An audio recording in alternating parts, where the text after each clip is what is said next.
Hello, ladies and gentlemen. Welcome back to the Friday Ramblings. We are happy to see you, as we are every Friday. We're here to discuss things we enjoy about your entertainment and pop culture because, hey, everybody needs a break from the scary, the dramatic, the tragic, and the just plain depressing things that go on in the world. After all, isn't that what entertainment is for? To entertain you, to cheer you up? I agree. And that's why we're going to discuss a book that I have owned for almost 25 years. A book that I have read multiple times and continues to entertain me. A book by one of the great masters of aquatic horror. Stay down there. I haven't introduced you yet. No, it is not the icon. It is not the legend. However, in my opinion, it is a very strong book by Peter Benchley himself. Because when you're talking to Master of Aquatic Horror, you don't get better than that. Straight on. It is a story about science gone wrong, about family, and about folks getting eaten. Da, da, da, da. White Shark. And I'm sorry, folks, you don't get the Big Papa, the granddaddy of them all, not without a little bit of warm-up. Hey, it's the summer. No matter what goes on, we all want to go to the beach. And there's one man that makes us afraid to go in the water, no matter what decade it is. White Shark came out in 1994. Look at that.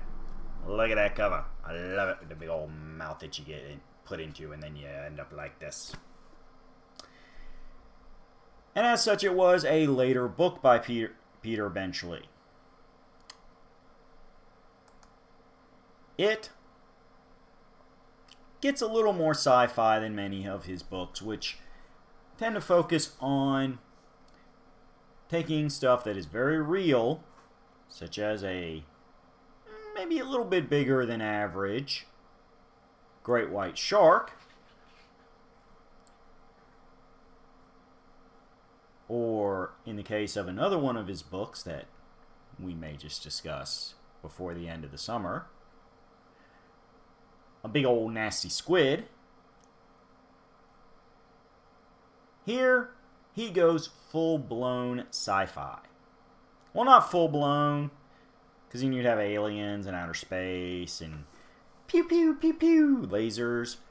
But as full-blown as you can get, while still setting a story on Earth and involving something creepy coming down from the ocean. It is not literally a white shark. The title's a little misleading, but it is great.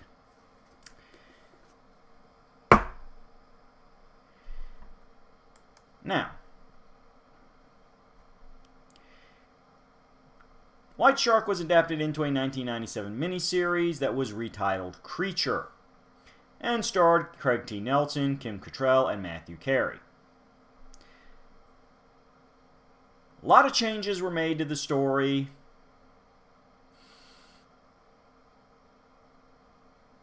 And it's just... it's a thing. We're going to be positive today, so we're not going to discuss too much about the miniseries adaptation, which makes me sad. So real quick, let's do a little bit of a spoiler-free review. At least as spoiler-free as you can get, while still discussing a novel. A novel full of teeth in the ocean. Basics of this story is that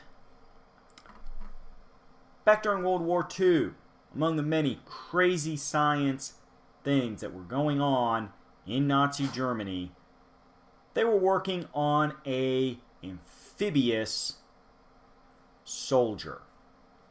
Somebody that could jump down in the water, stay submerged, and as long as they felt like it, because they can breathe underwater with their surgically implanted functional gills, and do whatever they want.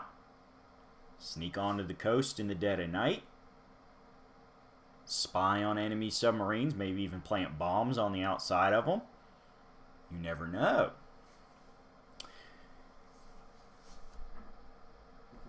One of these experiments was a success. And this new hybrid science experiment being survived. It was put into a form of stasis when the war went bad for Nazi Germany. Sent out on a boat which was itself sunk, and this sealed up, stuck in stasis creature stayed under the water undisturbed for decades. But, as tends to happen in horror movies, especially ones with that little bit of sci-fi to them, somebody discovered the box. Not even knowing what it was, just, hey, we found an old shipwreck. We found something that survived it. Looks in pretty good condition. Hauled the box to shore. Unwittingly unsealed the still living creature, who promptly devoured the photographer and did what it does best, listened to its primal instincts. Unfortunately, between the nature of the experiments and the long time spent in stasis, our soldier did not have much human brain left. It was acting much more animalistic and primal, which means it swam through the ocean until it found a nearby hunting ground, which turned out to be, of course, a small coastal village off the coast of Connecticut. Because Peter Benchley does love his New England small villages. It's kind of one of his tells. And that's okay. Stephen King sets a lot of stuff in Maine. Peter Benchley loves his New England beaches. Speaking of scary creatures, we got an interfering little kitty. Don't make me sick my sharks on you. Can't have a creature feature without something with claws and teeth fighting your toes. Now, the good news is that this small village does feature a resident scientist specializing in all things aquatic animals. That would be, consulting my back of the book here, Simon Chase, who is currently studying a 16-foot pregnant great white that is hanging out in the area. Unfortunately, when things start acting up and people who are going out on the water start disappearing, Simon Chase, along with his assistant, helping him run his island laboratory, and his teenage son, quickly discover that pregnant great white is not the scariest thing in the water. That's right, folks, because, look, sharks are freaky. Trust me, I've been studying them since I was in elementary school. And while they can be impressive, take a human, reduce its brain to its most primal instincts, give it a shark's jaws and teeth, including the super sharpness and strength of it, nasty claws to grip, rip, and shred. You know what? There ain't much out there that's scarier than that.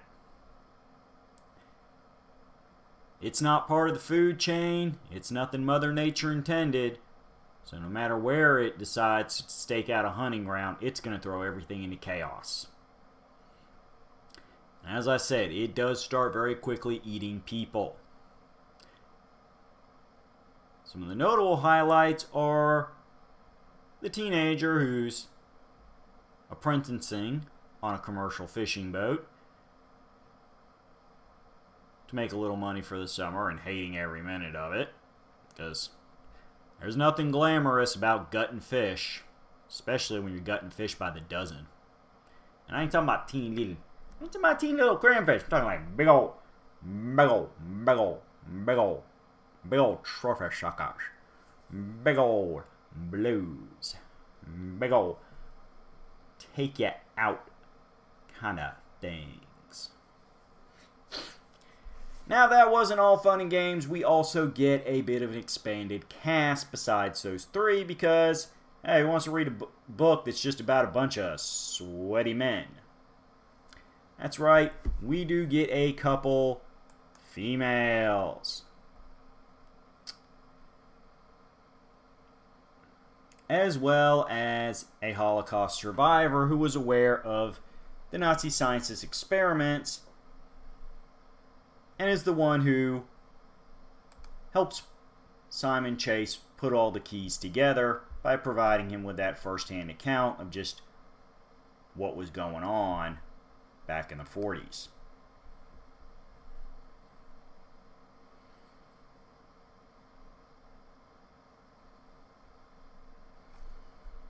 Now, we also have on here, let me check a few things here.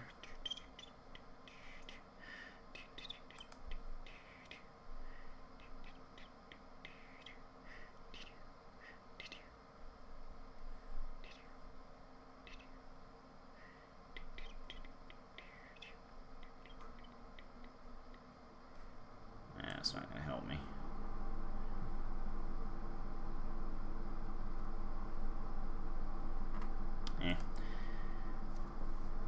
But, excuse me, I'm going to have to check the actual book here to verify some things.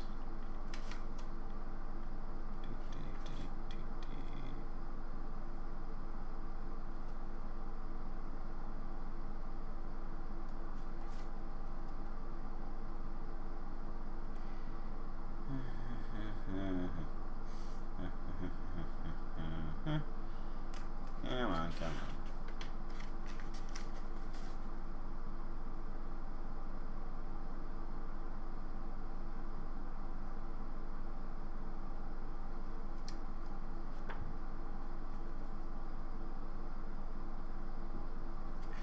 Alright.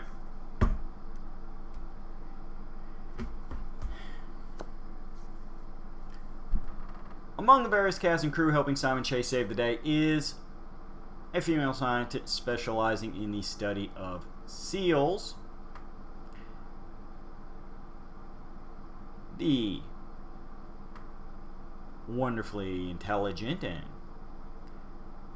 not bad looking Amanda, who may or may not be a love interest for the divorced Simon Chase. And I'm sorry, couldn't remember what part of the book she shows up in to verify the name, but again, we're just going to classify it under the minimum spoiler policy. But Simon's teenage son also gets a romantic interest himself in a local girl who has hearing loss and therefore gives us a lovely, all-inclusive ASL wielding character who proves just because you can't hear doesn't mean you can't be useful. Which honestly I find pretty interesting. I think they handled her character and her deafness very nicely. She is shown to be capable of functioning and taking care of herself as any teenager can. not letting her disability hold her back, which is wonderful to say. Now, for those who have read the iconic Jaws, White Shark, as I said, does get a little bit more into the science fiction and Hollywood tropes, with the use of Nazi science coming back to haunt us, a creature that is in the real world even 26 years later. As far as we know, impossible to create, especially from an already existing grown adult. I mean, I don't know, I guess maybe if somebody were to, get in there and, mess with the DNA before conception, genetically re-engineer from get-go, you could probably get a human with gills, but having all the big sharp shark teeth on top of that, that would be a miracle of science and also extremely horrifying. Now, is it scary? Yes. Is it spooky? At times. Will it make you want to think twice about dunking your feet in the water? Probably not, because the more fantastic nature of the villain is thankfully going to help you leave the fear in between the pages. Unlike Peter Benchley's iconic Jaws, because great white sharks do exist. We all know this. And as such, it is very frightening to realize anytime you go out in the ocean, you're not 100% sure you're not going to run into it. Is it an entertaining read? Very much so. As I said, by 1994, Peter Benchley had been writing for decades, and as such, he had his personal style down perfect. He had also managed to find a way to take the existing Hollywood cliches and make them smooth as butter and flow along. You can't walk past a video store, especially its direct-to-video horror section, and not trip over 10 movies involving Nazi science. But the good news is, it's not constantly hammered over your head. Once we get through the introduction of the creature, until our Holocaust surviving good guy shows up to help provide the rest of the exposition, the book doesn't really dwell on the origins of the creature. It focuses more on dealing with the creature in the present time. We also get Peter Benchley's biggest tell, which is, despite the fictional existence of this creature, he does get into a lot of real-world marine biology and the lessons of being good to the ocean and respecting what lives in it. So remember, folks, just because a story's a bit old doesn't mean it's not a good read. And if you're going to be out at the beach, hey, grab a book that involves sand and surf. If you want an excuse to not go in the water with your kid, hey, tell them that book creeped you out and you're afraid of what's swimming out there. Or not. I don't know how easily traumatized your kid may be. But when it's all said and done, White Shark is a very good read. Comes highly recommended.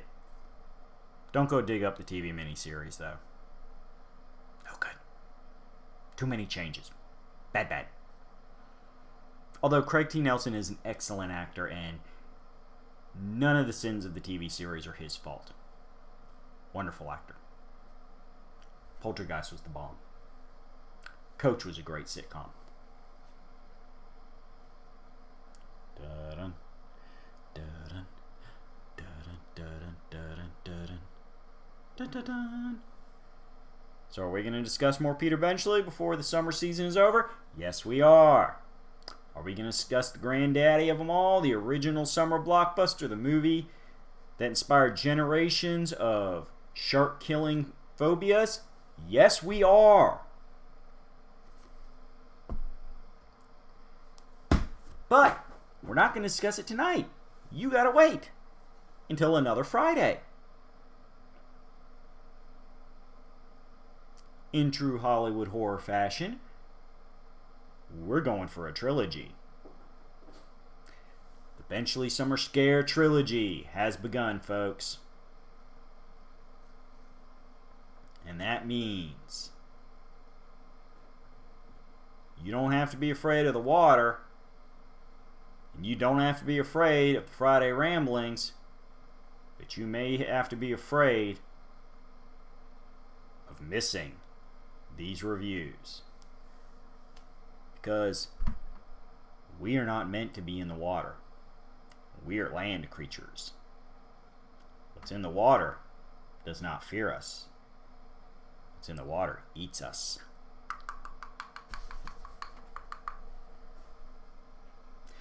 See you in 7. Keep your eyes peeled for parts 2 and 3 of our salute to Peter Benchley and his summer scares. Sand, surf, sharp teeth.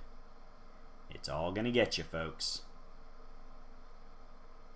And if you can't wait, hold yourself over with a copy of White Shark. Modern reprints of it do go under the name Creature to tie into the television miniseries, so check for it under that title as well. Read it digital, read it print, whatever your preference is. And remember, Peter Benchley and his aquatic friends are watching. Peace out.